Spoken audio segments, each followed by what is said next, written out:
Monir Ahmad, please.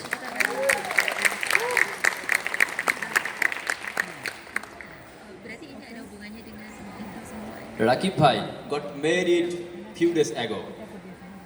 Interestingly, the main event of it held in Bangladesh, and Rakib Bhai got married through the telephone from Singapore. It was my first time in exile to participate marriage ceremony.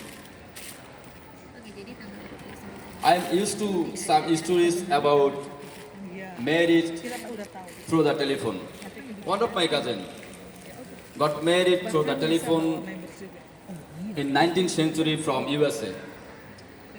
Then he took her USA from Bangladesh. There were born a daughter. Then one day they all come back village home in Bangladesh by boat from Dhaka. The people welcome to the USA born daughter by touch the soil on her forehead. That one is different kind of history. The history of Rakib Bhai also different. His parents found the bride for him after a long time. But Rakib Bhai did not make to manage the leave for go home. They had to do it anyway. So at last, all the preparation going on through the telephone like other immigrants. I reached the Rakib Bhai house when the wedding preparation going on. There are music on high volume. Some were busy to cheering. Some people are busy to decorating the house. Some were busy to hold the banner "Happy Wedding" on the walls. The stage placed before the tea table on the floor. So Rakib Bhai came on, wear a white Punjabi. He said, and I started the video conference call in Bangladesh through the email. Kaji was there. And Rakib Bhai said, Kabul 3 times. Marriage is done. After the wedding, I ate some sweet and meet with Rakib Bhai. Rakib Bhai was talking with family on a phone call. I gave a book.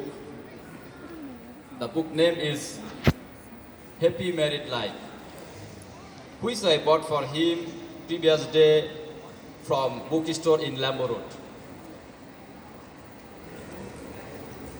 I don't know how a married life could possibly be happy from exile. It is a big decision, but how can people take it so easily? I wondered, so wondered.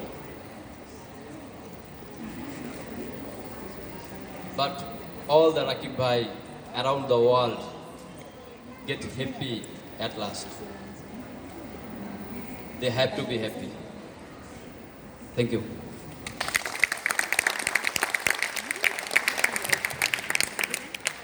Thank you, Monir, for sharing us something so exciting. How many of you would like to get married virtually all the time? All right.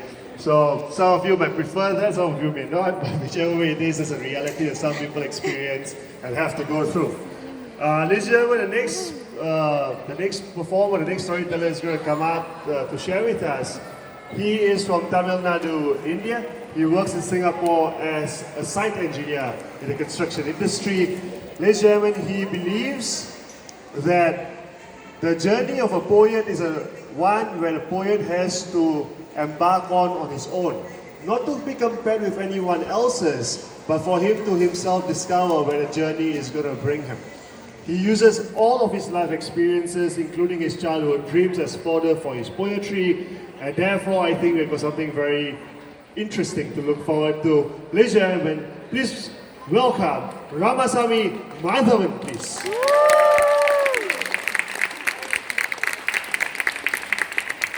Thank you.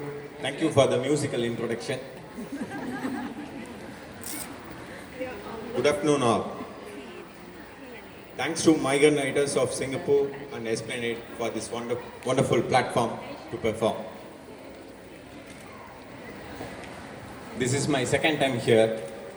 My story is about the life of a migrant on his first salary day. My life in Singapore is 1154 days. Salary day. On the eve of the new year, under this dark sky, the whole universe is anticipating for its emergence. The children in the green field look at the vivid sky only to be amazed by fireworks. My mind recalled my childhood memories. Yes, at the age, I always wondered how many boxes of chalks required to color the huge rainbow while looking at it every time in the sky. Now I know the reality and further understood actual quantity of paint required to paint the particular surface because I have been working as a painter now. All this happened while I was walking towards ATM center. You know why? Guess what? Yes, I was going to withdraw my first month salary. Actually, I calculated the whole month salary on cover basis. For 25 days, the total sum is 450 Singapore dollars. I withdraw the entire money and started calculating my monthly expenses in the ATM receipt by sitting on the nearby bench in the playground.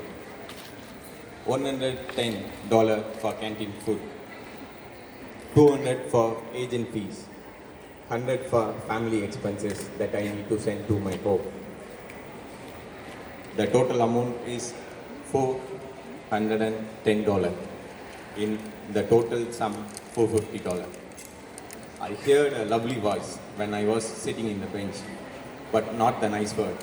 One little kid called me, uncle, uncle. I asked the kid to call me brother. The kid replied me, okay, uncle. Oh, okay. Dear kid, what do you want? He looked at the branch of a tree and asked me to take the balloon off. Jump, uncle, jump, the lovely voice. In my second jump, I could take the balloon off and give it to him. He smiled and said, thank you, uncle, and ran towards his mom, who was sitting on the bench with the phone. Then only I realized that I forgot to inform my mom about my first month salary credit. I took my phone and called my mom number. The customer care sweetly replied that you don't have insufficient balance to call this number. Then I bought $20 top-up card and do a recharge and inform my mom about my first month salary credit. She requested me to go for a good food. Then only I realized the time is around 9:30 p.m. When I was looking for a food court, I found a supermarket. Thank God. I could buy my toothpaste, powder, bathing soap, washing soap in one place. Out of 450, the 410 already gone for the canteen food, agent fees and family expenses. Then I buy $20 top-up card. 430 is almost gone. Then I have balance $20. In the balance $20, I buy the monthly needful things for $10. Then finally I have $10 in my hand. I go to a food court and inquire the price of the food. The shopkeeper said $5. I felt happy and go to wash area to wash my hands. After washing my hand, I tilt my face up.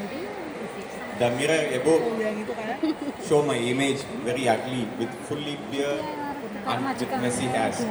Then only I realized that I forgot to include the haircut expense, $9. Then I go and look for a barber shop and do the haircut and shaving for the $9. Finally, I have the remaining $1 in my monthly salary. Yes, this is the salary for my accounting job. That what I done after the salary is credited. Thank you.